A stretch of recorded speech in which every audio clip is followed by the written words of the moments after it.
জাতীয় নির্বাচনের আগে গণভোটের দাবি নির্বাচন বিলম্বের প্রয়াস বলে মন্তব্য করেছেন বিএনপির স্থায়ী কমিটির সদস্য সালাউদ্দিন আহমেদ। সকালে জাতীয় প্রেস ক্লাবে এক আলোচনায় তিনি বলেন, আরপিও সংশোধন করে জাতীয় নির্বাচনের দিন গণভোট করা যেতে পারে।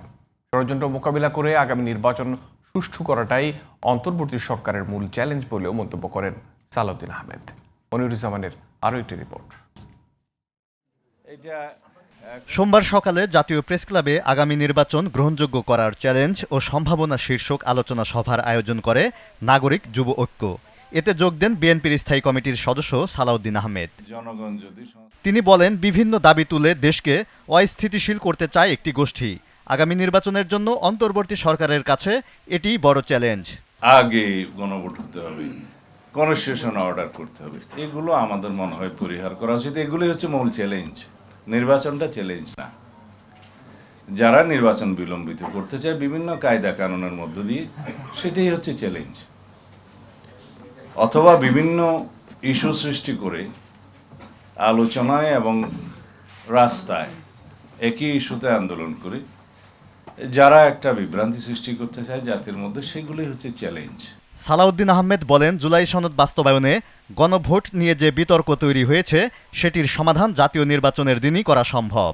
জাতীয় সংসদ নির্বাচনকে যাতে অসুবিধার মধ্যে না ফেলে, যাতে জনগণকে বিভ্রান্তির মধ্যে না ফেলে, সেই জন্য নাকি দুইটা ব্যালট দিলে একটু একই দিনে অসুবিধা হবে। এইটা কিরকম প্রশ্ন আমি বুঝলাম না। এখনই তো আমরা 3টা ব্যালটে ভোট দিতে অভ্যস্ত।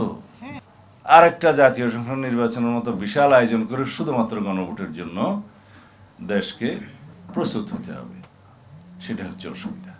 কিন্তু ফলাফলে কি, সেটার একটা লক্ষ্য থাকতে পারে, এই নির্বাচন যেন বিলম্বিত হয়।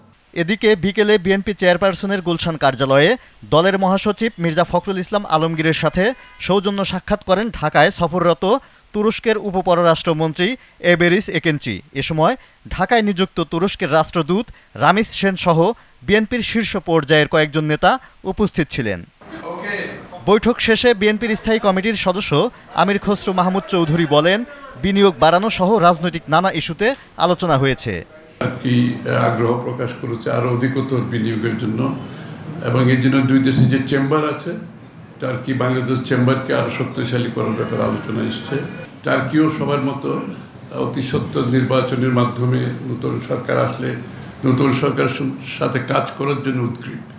Moniruzzaman, GTV news, Dhaka.